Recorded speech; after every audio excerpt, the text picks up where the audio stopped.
அல்லோட case ஹானரோட 95G அப்படிங்கிற smart ஃபோனோட இந்தியாவுக்கு ஒரு கம்பேக் கொடுக்குறாங்க. ஆக்சுவலாக எனக்கு நம்ம அந்த ஃபோன் ஒரு கம்பேக் ஃபோனாகவே தெரியல.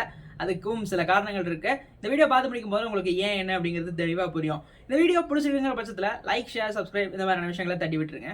ஹானரோட இந்த 95G ஸ்மார்ட் ஃபோன் பொறுத்த வரைக்கும் நிறைய விஷயங்கள் பாசிட்டிவாக இருந்தாலும் நெகட்டிவ் செக்மெண்ட் அப்படிங்கிறது அதோட ப்ரைஸ் அண்ட் இன்னும் சில விஷயங்கள் இருக்கு. மெயினாக ப்ரைஸ் வந்து பெரிய நெகட்டிவாக இருந்தது. குளோபல் மார்க்கெட்டுக்கு இருந்த ப்ரைஸ் ஓகே, பட் இந்தியன் மார்க்கெட்டுக்கு அந்த அளவுக்கு சூட்டபிளாக இல்லைன்னு தான் சொல்லணும். அதை பற்றி கொஞ்சம் அப்படியே கடைசியாக பேசலாம். அதுக்கு முன்னாடி இதில் இருக்கக்கூடிய பாசிட்டிவ்ஸ் மோஸ்ட் நல்ல விஷயங்களையும் பேசிட்டு அப்புறமா அதை பற்றி மற்றதை சொல்கிறது தான் கரெக்டாக இருக்கும். பாசிட்டிவாக அதில் என்னென்ன பண்ணியிருந்தாங்க அப்படின்னு பார்த்தோம்னா, இந்த ஃபோனோட ஓவரால் லுக் நல்லா இருந்தது. பேக்ல இருக்கக்கூடிய அந்த கேமரா செக்மெண்ட்ஸ் கொஞ்சம் ஐகானிக்கா, அது பாப்பா இது ஒரு வேற ஃபோன் பா இவ்வளவு நாள் வந்ததெல்லாம் இல்லாம தனியாக அந்த ஃபோனோட அடையாளத்தை காட்டுச்சு. அண்ட் அது மட்டும் இல்லாமல் ஒரு 4 கலர்ஸ் வந்து இங்கே எடுத்துட்டு வராங்க. Diamond silver and peacock blue, அது போக எமரால்டு கிரீன், அது போக பிளாக் அப்படின்னு சொல்லிட்டு 4 கலர்ஸ் எடுத்துட்டு வந்திருக்காங்க. 4மே டிஃப்ரெண்டா பார்க்கறதுக்கும் நல்லா இருந்தது. எனக்கு 4மே ஃபேவரட்டா மாறிடுச்சு. அந்த அளவுக்கு கலர் டோன்ஸ் நல்லா இருந்தது. அண்ட் ரொம்ப ஸ்டைலிஷ் அண்ட் ஒரு ஸ்லிம்மான ஸ்மார்ட் ஃபோனாகவும் எடுத்துட்டு வந்திருக்காங்க. வெறும் 186 கிராம்கான வெயிட் அண்ட் பேட்டரிஸும் பெருசாக காம்ப்ரமைஸ் பண்ணாம எடுத்து வந்தது இதில் ஒரு நல்ல பாசிட்டிவா இருந்தது. அது போக பார்த்தோம் அப்படின்னா இந்த ஸ்மார்ட் ஃபோனில் 7.88 mm திக்னஸோட அந்த ஸ்மார்ட் ஃபோன் எடுத்து வந்திருக்காங்க. ஓவரால் டிசைன் ரொம்ப நல்லா இருந்தது. ரொம்ப சாட்டிஸ்ஃபைடாக சூப்பர் டிசைன் பேட்டர்ன் பண்ணியிருந்தாங்க. ஃப்ரண்ட் டிஸ்பிளே போர்ஷன் வரும்போதுல இதுதான் வந்து இவங்களோட மேஜர் கான்செப்டாகவே இருந்தது அப்படின்னு சொல்லலாம். ஏன்னா அதை தான் இவங்க வந்து மோஸ்ட் ப்ரமோட்டுமே பண்ணுறாங்க. இவங்களோட அந்த ஹானர் பேஸ்லையுமே வந்து டிஸ்பிளேவை தான் ரொம்ப ஹைலைட் பண்ணி காட்டுறாங்க. என்னன்னா DxO மார்க் அப்படிங்கிற இவங்க தான் வந்து உலகத்தோட மோஸ்ட் ஸ்மார்ட் ஃபோன்ஸ் வந்து எது ஃபர்ஸ்ட், எது பெஸ்ட்டாக பர்ஃபார்ம் பண்ணது, எது வந்து கேமராவில் பெஸ்ட், அந்த மாதிரிலாம் ரேங்கிங் பண்ணக்கூடியவங்க. இவங்க வந்து இந்த ஃபோனோட டிஸ்பிளேக்கு ஹானர் 95G ஸ்மார்ட் ஃபோனுக்கு டிஸ்பிளேக்கு சர்டிஃபைட் பண்ணியிருக்காங்க கோல்டு டிஸ்பிளே அப்படின்னு சொல்லிட்டு 140th பிளேஸ் கொடுத்துருக்காங்க பெஸ்ட் டிஸ்பிளேக்கு. அப்படி என்ன பண்ணியிருக்காங்க டிஸ்பிளேல அப்படின்னு பொறுத்த வரைக்கும் காமனாக இருக்கக்கூடிய ஸ்பெக்கெல்லாம் ஒதுக்கி வச்சுட்டு மெயின் ஹைலைட் இதில் இருக்கக்கூடியது PW டிமிங் தான். 3840 ஹெர்ட்ஸ்க்கான PW டிமிங் தான் அந்த டிஸ்பிளேவோட பெரிய ஒரு பாசிட்டிவிட்டி. ஏன் அப்படின்னா இந்த PW டிமிங் அப்படிங்கிறது நம்மளோட ஐ ப்ரொடக்ஷனுக்காக மெயினாக வந்து கான்செப்ட் பண்ணுறது. மோஸ்ட்டாக நம்ம இன்னைக்கு லைவ்ல வாங்கிட்டு இருக்கக்கூடிய கொஞ்சம் காஸ்ட்லியான ஸ்மார்ட் ஃபோன்ஸில் கூட இந்த அளவுக்கு டிஸ்பிளேக்கு இம்பார்ட்டன்ஸ் கொடுக்கறது இல்லை அப்படிங்கிற ஒரு ஃபீல் வந்து இருக்கு. செக் பண்ணி பாருங்க உங்க ஸ்மார்ட் ஃபோனுக்கு எவ்வளோ PW டிமிங் இருக்கு அப்படின்னு சொல்லிட்டு. ஆக்சுவலாக அதை வந்து இவங்க ரொம்ப நல்லா பண்ணியிருக்காங்க அப்படின்னு தான் சொல்லணும். டிஸ்பிளே வந்து ஒர்த்தா தெரிஞ்சது. ஓகேப்பா, இந்த ஸ்மார்ட் ஃபோன்ஸில் ஒரு நல்ல டிஸ்பிளே சென்ட்ரிக்காக இருக்குது அப்படின்னு சொல்லிட்டு. ஓகேப்பா, PW டிமிங் இருக்கு. மற்ற ஸ்பெக்கெல்லாம் அப்படின்னு பார்த்தோம்னா இதில் வந்து ஒரு பெரிய 6.71 inches இருக்கக்கூடிய AMOLED டிஸ்பிளே 1.5K ரெசல்யூஷனில் எடுத்துகிட்டு வந்திருக்காங்க. பார்க்கறதுக்கு செம்ம ஒரு வியூவிங் ஆங்கிள், 120 ஹெர்ட்ஸ்க்கான ரெஃப்ரெஷ் ரேட் இருக்கு. அதே நேரத்தில் 1600 ஹெர்ட்ஸ்க்கான பீக் பிரைஸ் மெயின்டைன் பண்ணக்கூடிய ஒரு ஸ்க்ரீன். பர்ஃபார்ம் பொறுத்த வரைக்கும் மோஸ்ட் சாட்டிஸ்ஃபைடு ஸ்க்ரீனுங்க. டிஸ்பிளே வந்து கண்டிப்பாக அவங்க கொடுத்த மார்க்கிங் ஆகட்டும், டிஸ்பிளேல நிறைய விஷயங்கள் இந்த ஃபோனில் பாசிட்டிவாக நான் பார்த்த விஷயத்தில் முக்கியமானதாக இருந்தது. இந்த ஸ்மார்ட் ஃபோனோட டிஸ்பிளே சென்ட்ரிக்கான ஸ்மார்ட் ஃபோனாக மட்டும் வராமல் கேமரா சென்ட்ரிக்கான ஸ்மார்ட் ஃபோனாக வருங்கிறதையும் அவங்க கான்செப்டாக வந்து சொல்லியிருந்தாங்க. பிரைமரியாக ஒரு 200 மெகாபிக்சலுக்கான சென்சார் இங்கே எடுத்துகிட்டு வந்திருக்காங்க. செகண்டரியாக ஒரு 12 மெகாபிக்சல் அண்ட் ஃபைனலாக ஒரு 2 மெகாபிக்சல். இந்த பிரைமரி மெகாபிக்சல் பொறுத்த வரைக்கும் இதில் மோஸ்ட்டாக இந்த 200 மெகாபிக்சல் அப்படிங்கிறது நிறைய விஷயங்களை யூஸ் பண்ணுற மாதிரி நிறைய இனோவேஷன்ஸோட கொண்டு வந்திருக்காங்க. செமையான ஒரு பர்ஃபார்மன்ஸ் ஓரியன்டாகவும் இருக்குது. 4K ரெசல்யூஷன்ல வீடியோ எடுத்துக்க முடியும். பட் இங்க இருக்கிற பிரச்சனை என்ன அப்படின்னா இதுல OSக்கான ஸ்டெபிலிட்டி இல்ல, EISக்கான ஸ்டெபிலிட்டி மட்டும் தான் கொடுத்துருக்காங்க. அதாவது ஆப்டிகல் இமேஜ் ஸ்டெபிலைசேஷன் ஆப்ஷன் இல்ல. EISக்கான எலக்ட்ரிக்கல் இமேஜ் ஸ்டெபிலைசேஷன் மட்டும் தான் கொடுத்துருக்காங்க. தென் ஏன் அதுமே கூட கொடுத்துருந்தா இன்னும் நல்லா இருந்திருக்குன்னு தோணுச்சு. பட் அதை இங்க கொடுக்கல. பட் ஓகே, டீசெண்டாக பர்ஃபார்ம் பண்ணுற அளவுக்கான ஸ்டெபிலிட்டி கொடுத்துருக்காங்க அப்படின்னு சொல்லலாம். பட் அது ஒரு நெகட்டிவாகவும் தான் இருந்துச்சு. அண்ட் செகண்டாக இருக்கிறது ஒரு 12 மெகாபிக்சலுக்கான சென்சார். இந்த சென்சார் பொறுத்த வரைக்கும் 112 டிகிரி வரைக்கும் ஃபீல்ட் ஆஃப் வியூ கவர் பண்ணக்கூடிய அல்ட்ரா வைட் இருக்கு. அதே நேரத்தில் 2.5D இருக்கக்கூடிய மேக்ரோ சென்சாராகவும் இதை பர்ஃபார்ம் பண்ணும் அப்படிங்கிற மாதிரி 2-in-1 சென்சாராக வந்து இந்த செகண்ட் இருக்கக்கூடிய சென்சார் எடுத்துருக்காங்க. ஃபைனலாக ஒரு 2 மெகாபிக்சலுக்கான டெப்த் போர்ட்ரேட் ஷாட்ஸ்க்கு இருக்கிற மாதிரியான செக்மெண்ட் எடுத்துட்டு வந்திருக்காங்க. 4K 30 fps ரெக்கார்டிங் பண்ணிக்க முடியும். அண்ட் செல்ஃபிஸ்னு வரும்போது ஒரு 50 மெகாபிக்சலுக்கான AI செல்ஃபி அப்படின்னு சொல்லி வந்து கிளைம் பண்ணுறாங்க. இதில் கேமராக்கு நிறைய விஷயங்கள் பண்ணியிருக்காங்கன்னு சொல்லலாம். இந்த செல்ஃபி வச்சு நான் தான் சொல்கிறேன். நீங்கள் ஒரு ஃபோட்டோ எடுத்து அந்த ஃபோட்டோவை எப்போ வேணாலும் போர்ட்ரைட்டாக கன்வெர்ட் பண்ணிக்க முடியும். அந்த மாதிரி ஒரு ஆப்ஷன் இருக்குது. பொதுவாக நீங்கள் ஒரு ஃபோட்டோவை போர்ட்ரைட்டாக எடுத்தால் மட்டும்தான் அது வந்து இவ்வளோ நாள் இருக்கக்கூடிய அந்த செக்மெண்ட்ஸ் எல்லாம் பார்த்தோம் அப்படின்னா அந்த மாதிரி தான் இருக்கும். பட் இதில் நீங்கள் ஒரு ஃபோட்டோவை எடுத்துட்டு எப்போ வேணாலும் போர்ட்ரைட்டாக மாற்றிக்க முடியும். இந்த மாதிரியான குட்டியாக நிறைய விஷயங்களை கேமராஸ்க்காக இம்பார்ட்டன்ஸ் கொடுத்து பண்ணியிருக்காங்க. தென் இது நல்லா இருந்தது. 50 மெகாபிக்சல் செல்ஃபிங்கிறதுக்கு இது ஒரு கேமரா சென்ட்ரிக்கான ஸ்மார்ட் ஃபோன் ஒத்துக்கிற மாதிரி இருந்ததுன்னு சொல்லலாம். இந்த ஃபோனில் பர்ஃபார்மன்ஸ் அப்படிங்கிற ஒரு விஷயம் வரும்போது இவங்க ஸ்னாப்டிராகனோட 7 Gen ஃபர்ஸ்ட் ஜென்ரேஷன் சிப்பை சூஸ் பண்ணியிருக்காங்க. ஆக்சுவலாக நல்ல ஒரு சிப்பு தான். பட் என்னன்னா ஸ்னாப்டிராகனோட 7 ஜென்ரேஷனே இப்போ லைவ்ல இருக்கு. இவங்க ஏன் ஸ்னாப்டிராகன் 7 Gen ஃபர்ஸ்ட் ஜென்ரேஷனுக்கு போனாங்க அப்படிங்கிறது எனக்கு தெரியல. பட் இது கொஞ்சம் ஓல்டஸ்ட் குளோபலாக ஆல்ரெடி லான்ச் ஆன ஒரு ஸ்மார்ட் ஃபோன். அந்த டைமில் வந்து இருந்த ஒரு சிப்பு தான் அது.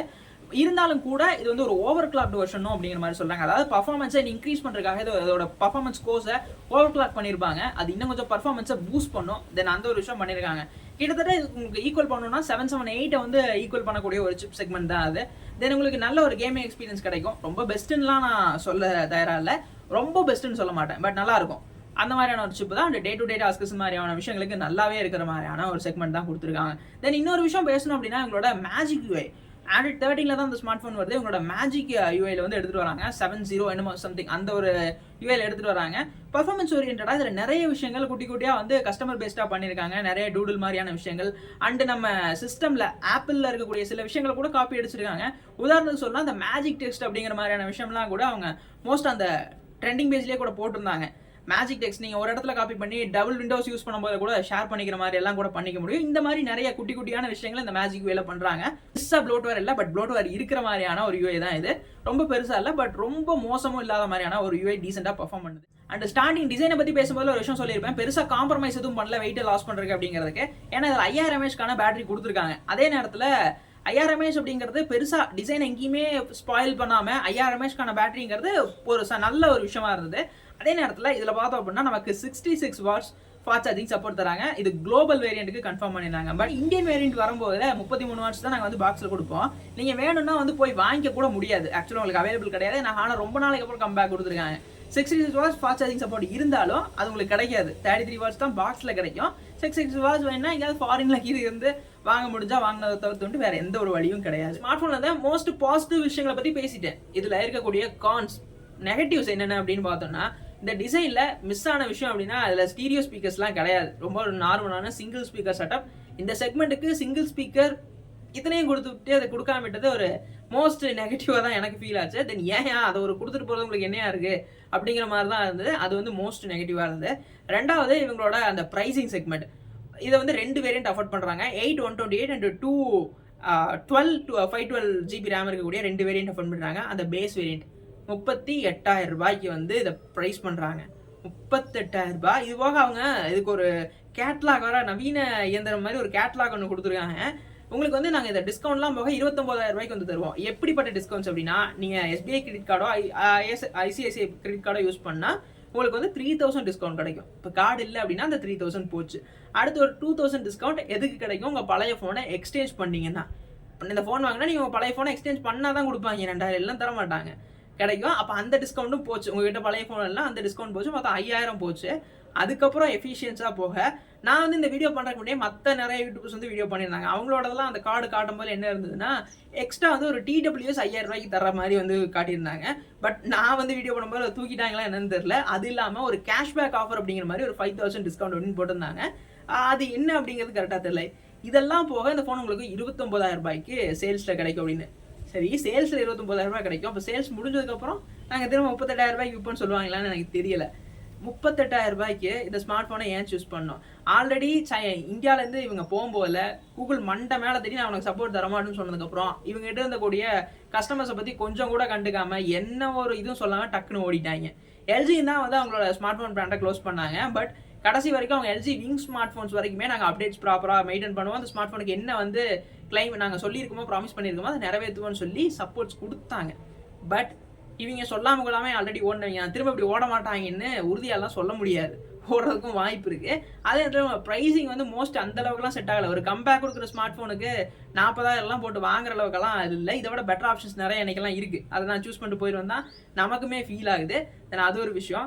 அது போக பார்த்தோம் அப்படின்னா அவங்களோட சர்வீஸ் சப்போர்ட்ஸ், நான் சார்ஜிங் பற்றி சொல்லும் போதே சொல்லியிருந்தேன், குளோபலாக 66 வாட்ஸ்க்கான சப்போர்ட் இருக்குன்னு. நமக்கும் 66 வாட்ஸ் தான் சப்போர்ட் இருக்குது. பட் சார்ஜர் 33 வாட்ஸ் தான் கொடுப்பாங்களாமா. 66 வாட்ஸ் வேணால் நம்ம வாங்கிக்கணும். எங்கே வாங்கணும் அப்படின்னா இந்தியாவில் அவைலபிள் இல்லை. இந்தியாவில் எந்த ஒரு ஆஃப்லைன் ஸ்டோர்ஸ்லையோ ஸ்டோர்ஸே கிடையாது. சர்வீஸ் சென்டர்ஸும் சுத்தம். இப்படி இருக்கிற ஒரு பிராண்டை எப்படி நம்பி போய் 40,000 ரூபாய் இன்வெஸ்ட் பண்ணுறது அப்படிங்கிற தாட் தான் எனக்கு முதல்ல தோணுச்சு. இதெல்லாம் வந்து எப்படியா வியாபாரமாகும் அப்படிங்கிற மாதிரி தான் இருந்தது. மோஸ்ட் நெகட்டிவாக நிறைய விஷயங்கள் இதுதாங்க மெயினாக. நம்ப முடியல, திரும்ப ஓட மாட்டாங்கன்னு நம்ப முடியல. இதுக்கு வந்து நான் ஒரு 22,000 ரூபாய், இப்போ 20,000 ரூபாயில கூட ஆஃபரில் கிடைக்கும்னு நினைக்கிறேன். லாவா அக்னி 2 அந்த ஸ்மார்ட் ஃபோனை சூஸ் பண்ணிட்டு போயிடலாம். எனக்கு அதில் மோஸ்ட் சாட்டிஸ்ஃபைட் ஸ்பெக் எல்லாமே கிடச்சிருது. ப்ராசர் கிடச்சிருது, டீசெண்டான கேமரா கிடச்சிருது. இல்லை நான் இவங்களுக்கு கொடுக்குற 40,000 ரூபாய்க்கு இன்னும் OnePlus மாதிரியான பிராண்ட்ஸை சூஸ் பண்ணிட்டு போயிடலாமே அப்படிங்கிற ஃபீல் தான் ஆக்சுவலாக வந்து சூஸ் பண்ண. ஆஃபர் டைம்ஸில் OnePlusலாம் கிடைக்குதுங்க, அதெல்லாம் வந்து சூஸ் பண்ணிட்டு போயிடலாமேங்கிற அளவுக்கு தான் ஃபீல் இருக்குமோ தவிர்த்து தென் நான் வந்து இந்த ஃபோனை சூஸ் பண்ணுங்க அப்படின்னு சொல்லி நான் எந்த விதத்துலையும் சொல்ல மாட்டேன். மோஸ்ட் வந்து இது ஒரு கம்பேக்லாம் கிடையாது, செம்ம ஒரு ஃப்ளாப் தான். நோக்கியா அளவுக்கு வந்து ஃப்ளாப் பண்ணல, பட் நம்ப முடியாது. நோக்கியாவை கூட நம்பிடலாம், இவங்க நம்ப முடியாது. தென் அந்த ஒரு விஷயம் தான் வந்து பிரச்சனையாக இருந்தது. ஓவராலாக என்னோட தாட்ஸ் வந்து இதுதான் உங்களோட ஷேர் பண்ணிக்கணும்னு நினச்சேன். இந்த வீடியோ பிடிச்சிருக்கும் விஷயத்தில் லைக், ஷேர், சப்ஸ்கிரைப் இந்த மாதிரியான விஷயங்களை டக்குன்னு தட்டி விட்டுருங்க. நெக்ஸ்ட் வீடியோவில் சந்திப்போம்.